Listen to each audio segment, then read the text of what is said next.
In the movie Water, the role of the little girl, I see her, first of all, to have the story center on her, that she leads us into this world. She's such a little girl. She's such a sweet little girl. And I think that message of she's the seed of hope of the future. I mean, she's the little girl. She's entering this very ancient world in the ashram that's sitting on an ancient text that just didn't get looked at, and you have the widow questioning the holy man about it. And in the end, the little girl moves into the future on the train. And the idea of our children, and whether they live in our past lives in these ashrams, whether they journey toward future unknowns, the way that you have on that train, what do you think we can bring to little girls, little boys, as the women? I mean, you have the women in the ashram are filling that world, and they're moving this little girl from reality to reality.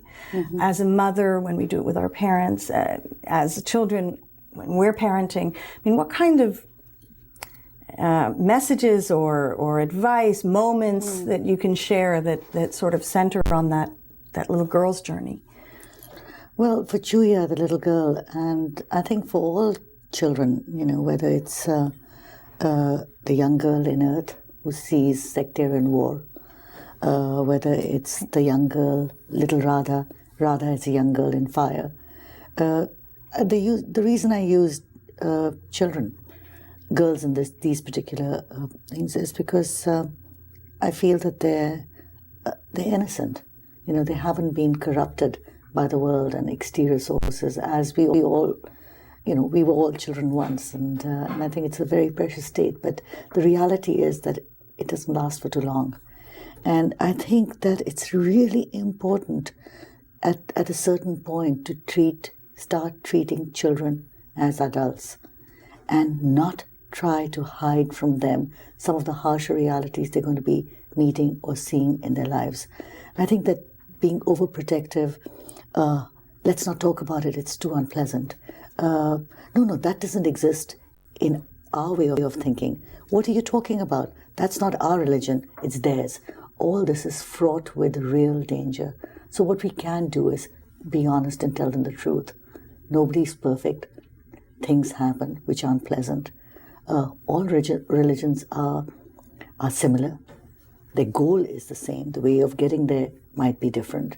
We all want to be better people, and not to judge people on the basis of class or religion. I think that's very important, because most of the problems we have in the world today are, sadly, because religion actually is there to liberate us as people, is in the name of religion, which is, again, doing an incredible injustice to a tool that we have that's been given to us, whether it might be revealed or through a book, or even just through ourselves.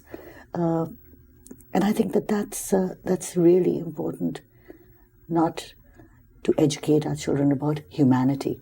It's not just about, texts. It's wonderful, because the way you're framing it, I'm thinking of that in essence, it's that being a religious person is a skill.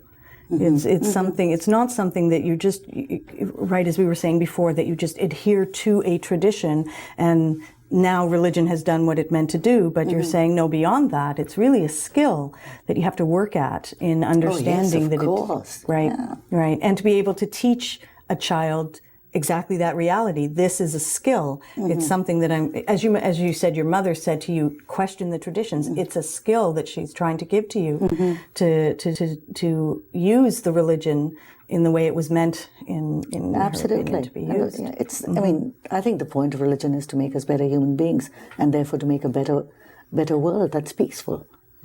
So. The image of water, and again, I mean, I'm focusing on that because it just spoke to me so much.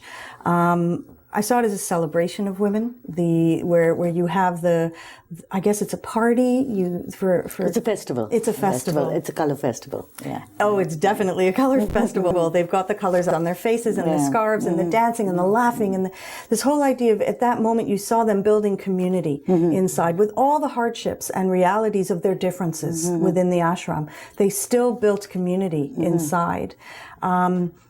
Women build community. It's part of what we do. The joke that gets told that, if a woman's putting together a piece of equipment and she's not sure what to do, she'll look in the manual and ask a friend. A man may not. He may sit there and just, build the thing. So women build community, and you showed it beautifully there. In your own life, the idea of building community, and it's not necessarily with the presence of another woman, it's really with the presence of women's voices. I'm wondering if you can share with us the kind of community in your life that you've built or that's influenced you, or voices you carry with you. I mean, you mentioned your mother. My mother, I don't think like that. Okay. I'm a person who's quite, who's by myself. I enjoy being by myself. So my mother's a big influence on my life, and my daughter is somebody who I really respect and love. But I just don't think of ourselves as building a community, being exclusive. Very important. Yeah, very really important. Deepa, thank you very much. It's really been a pleasure, and thank you for sharing all of this my with pleasure. Thank you so much. You're welcome. You were great. Thank you.